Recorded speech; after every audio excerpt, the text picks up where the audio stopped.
రామోజీరావు ఆర్థిక ఉగ్రవాదని అందరికీ తెలుసు. ఆయన అరాచకాలకు అద్దు లేదని కూడా తెలుసు. మార్గదర్శి చిట్ ఫండ్స్ అని ఒకటి ఏర్పాటు చేసి ప్రజల నుంచి అక్రమంగా దోచుకోవడం చూసాము. అసలు ఎక్కడ రూల్స్ కానీ పాటించుకోకుండా ఆర్బీఐ పర్మిషన్ కూడా లేకుండా డబ్బులు వసూలు చేయడం కూడా చూసాము. అంతేకాకుండా మొన్న కేసులో తర్వాత సుప్రీంకోర్టు కూడా షాకే ఇచ్చింది. ఎవరెవరైతే వసూలు చేశారో ఆ డబ్బులు కూడా అన్ని వివరాలు కావాలి. అంతేకాకుండా ఒక కమిటీ కూడా ఏర్పాటు చేసి 6 నెలల లోపల అదంతా మొత్తం సబ్మిట్ చేయాలని కూడా తెలంగాణ హైకోర్టుకి కూడా సుప్రీంకోర్టు ఆదేశాలు జారీ చేయడం కూడా చూసాము. ఇప్పుడు ఈ ఆర్థిక ఉగ్రవాదైన రామోజీ అరాచకాలు కొన్ని చూద్దాం మనము. మార్గదర్శి పేరిట రామోజీ సామ్రాజ్య విస్తరణ చేసుకున్నాడు. ఆర్బీఐ చట్టానికి విరుద్ధంగా డిపాజిట్ల సేకరణ, ఆ ముసుగులో భారీగా నల్లధనం దందా చేశాడు. పచ్చర్ల వ్యాపారుల నుంచి చిట్ ఫండ్ సంస్థ యజమానిగా పత్రికాధిపతి, ఫిలిం సిటీ అధినేత, ఇవన్నీ చెరుకూరి రామోజీరావు ధరించిన లొసుగుల ముసుగులే.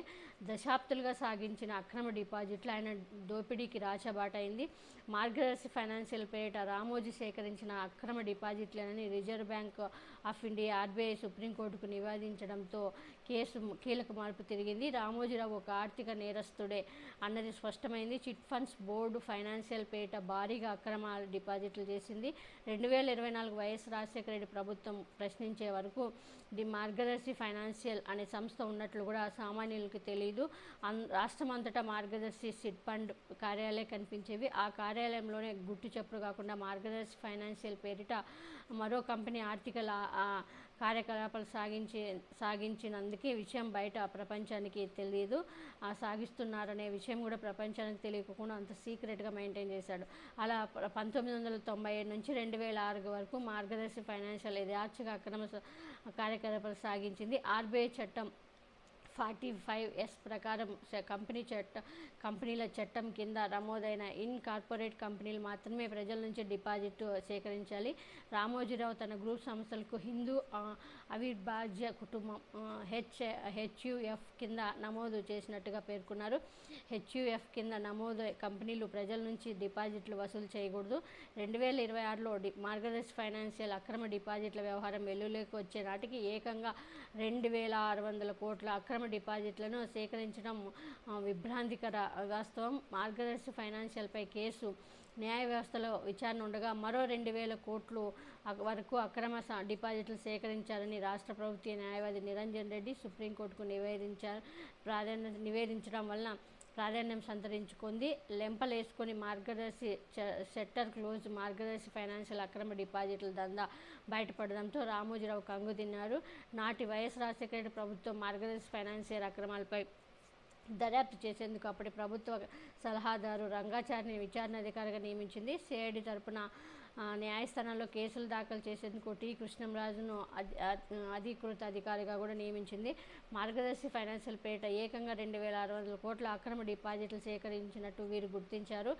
సెక్షన్ 45S ప్రకారం HUF డిపాజిట్లు సేకరించకూడదని ఆర్బీఐ స్పష్టం చేయడంతో రామోజీరావు తప్పు చేసినట్టు అంగీకరించారు. నగదు రూపంలో డిపాజిట్లు వసూలు చేసినట్లు వెల్లడించారు. డిపాజిట్దారులకు వారి డిపాజిట్లను తిరిగి చెల్లించి మార్గదర్శి ఫైనాన్షియల్ మూసివేస్తామని న్యాయస్థానానికి లిఖితపూర్వకంగా తెలిపారు. అంతా నల్లధనం దందానే అదంతా. మార్గదర్శి చిట్ ఫండ్స్ కార్యాలయంలో గుట్టు చప్పుడు కాకుండా నిర్వహించిన మార్గదర్శి ఫైనాన్షియల్ ముసుగులో రావు భారీగా నల్లధనం దందాన్ని సాగించారు. సిఐడి సోదాల్లో ఆదాయ పన్ను శాఖ తనిఖీల్లో ఆ విషయం వెలుగు చూసింది. అందుకనే డిపాజిట్దారుల వివరాలను వెల్లడించేందుకు రామోజీరావు మొండికేశారు. డిపాజిట్ల ముసుగులో టీడీపీ పెద్దలు భారీగా నల్లధనాన్ని చెలామణిలోకి తెచ్చారు. కేంద్ర ఆదాయ పన్ను చట్టాన్ని కూడా ఉల్లంఘించి రామోజీ నల్లధనం దందా నడిపారు.